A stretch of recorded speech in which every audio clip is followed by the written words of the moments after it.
दिल से चाहता हूं कि उनकी मनोकामना पूरी हो। मेरी पार्टी का सांसद कहकर अगर उनको बनाया जाएगा तो मुझे आपत्ति होगी। उसके लिए भले मुझे न्यायालय भी जाना पड़े तो मैं न्यायालय भी जाऊंगा। क्योंकि नमस्कार, आप देख रहे हैं लाइव सिटीज़। मैं हूं आपके साथ शिवम। इस वक्त हम मौजूद हैं राजधानी पटना के एसके पुरी में और यहाँ पर आज चिराग पासवान के द्वारा एक प्रेस वार्ता का आयोजन किया गया था और हमने चिराग पासवान से यह सवाल किया कि कल आपके चाचा पशुपति कुमार पारस के पास देश के गृह मंत्री अमित शाह का फ़ोन आया था। ऐसे में यह अटकलें लगाई जा रही हैं कि केंद्र में जब कैबिनेट का विस्तार होगा तो उसमें लोजपा कोटे से उनके चिराग के चाचा पशुपति कुमार पारस शामिल हो सकते हैं। ऐसे में चिराग पासवान ने साफ तौर पे क्लियर कर दिया है और कह दिया है कि लोजपा जो है वो मेरी है और लोजपा के राष्ट्रीय अध्यक्ष मैं हूं। और क्या कुछ कह रहे हैं चिराग पासवान, पहले आप वो सुने। मेरी ढेर सारी शुभकामनाएं उनको। मैं चाहता हूं, मैं दिल से चाहता हूं कि उनकी मनोकामना पूरी हो। बहुत बड़ा दाव शब्द ठीक नहीं रहेगा, बहुत बड़ा कदम उठाया है उन्होंने। परिवार को तोड़ा है अपनी इस महत्वाकांक्षा को पूरा करने के लिए। समाज की नाराज़गी उन्होंने मोल ली है अपनी इस महत्वाकांक्षा को पूरा करने के लिए। और सबसे बड़ी बात, मेरे पिताजी के मरने के बाद उनकी पीठ पर खंजर भोंका है अपनी इस महत्वाकांक्षा को पूरा करने के लिए। तो मैं दिल से चाहता हूँ कि जब उन्होंने इतनी बदनामी मोल ली, इतना कुछ उन्होंने झेला, तो मैं दिल से चाहता हूँ कि उनकी महत्वाकांक्षा पूरी हो।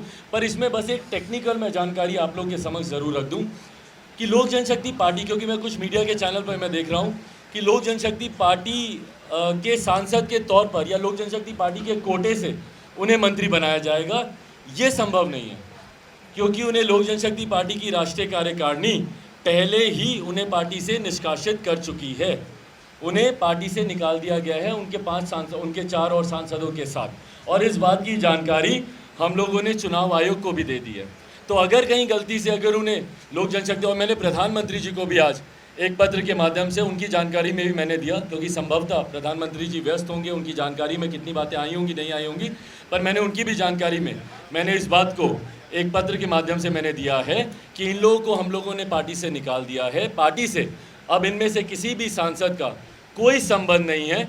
इनको आप निर्दलीय सांसद के तौर पर देखिए, पूरी तरीके से प्रधानमंत्री जी का अधिकार क्षेत्र है कि वो किसको मंत्री बनाए नहीं बनाए, उसमें मेरा कोई हस्तक्षेप रहना संभव ही नहीं है।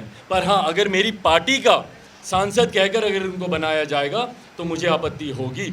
उसके लिए भले मुझे न्यायालय भी जाना पड़े तो मैं न्यायालय भी जाऊंगा, क्योंकि ये मेरी पार्टी के ये सांसद नहीं हैं। और पार्टी के सांसद होने के नाते गठबंधन धर्म की परंपरा हमेशा ये कहती है कि अगर किसी अपने सहयोगी से पार्टी से सांसद को मंत्री बनाना है तो आप उस पार्टी के राष्ट्रीय अध्यक्ष से आप एक बार चर्चा ज़रूर करते हैं। 2014 में भी ये चर्चा हमारे तत्कालीन राष्ट्रीय अध्यक्ष रामविलास पासवान जी से की गई थी।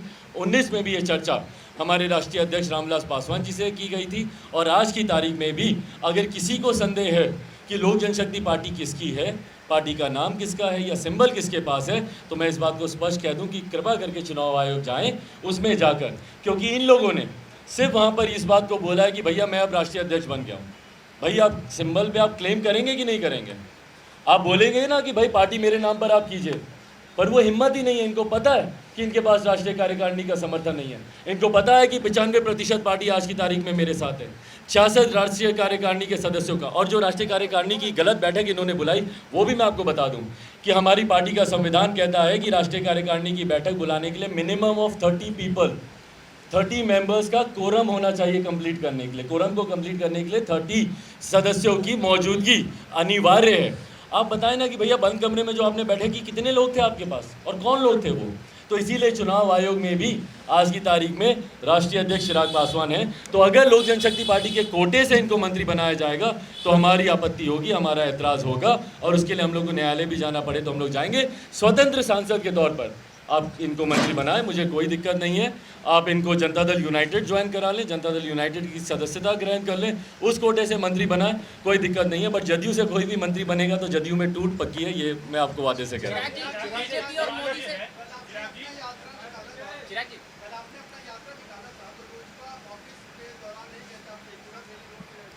मैं अपनी खुशी से थोड़ी गया था, मुझे तो अनुमति ही नहीं दी है बहुत सी जगहों पे जाने की।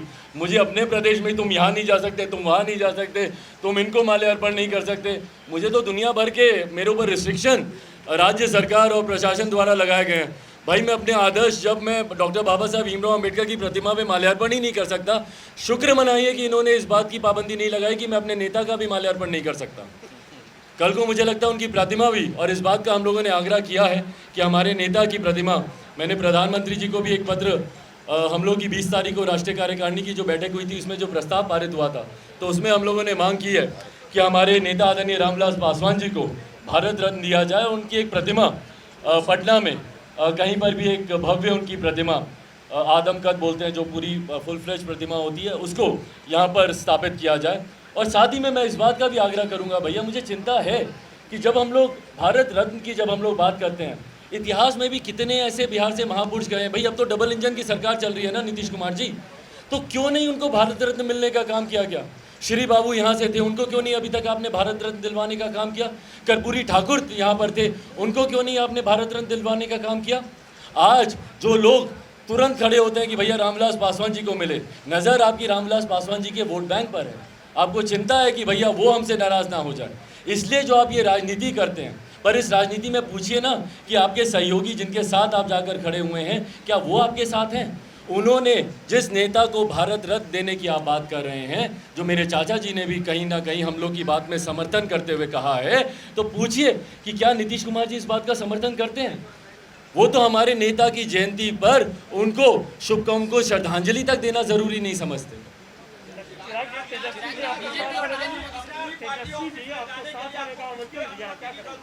देखिए मैं सबका धन्यवाद करता हूं जिन्होंने मुझे अपने साथ आने का निमंत्रण दिया, पर आज की तारीख में मेरी प्राथमिकता अलग है।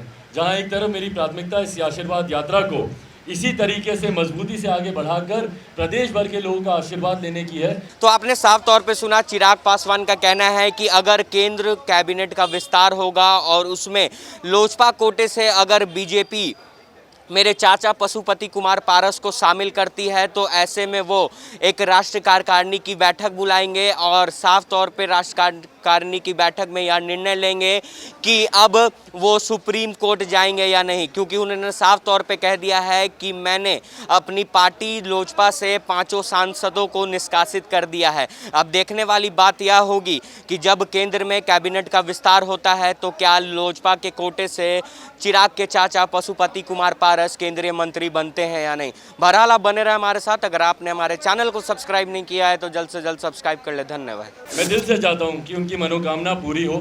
मेरी पार्टी का सांसद कहकर अगर उनको बनाया जाएगा तो मुझे आपत्ति होगी। उसके लिए भले मुझे न्यायालय भी जाना पड़े तो मैं न्यायालय भी जाऊंगा, क्योंकि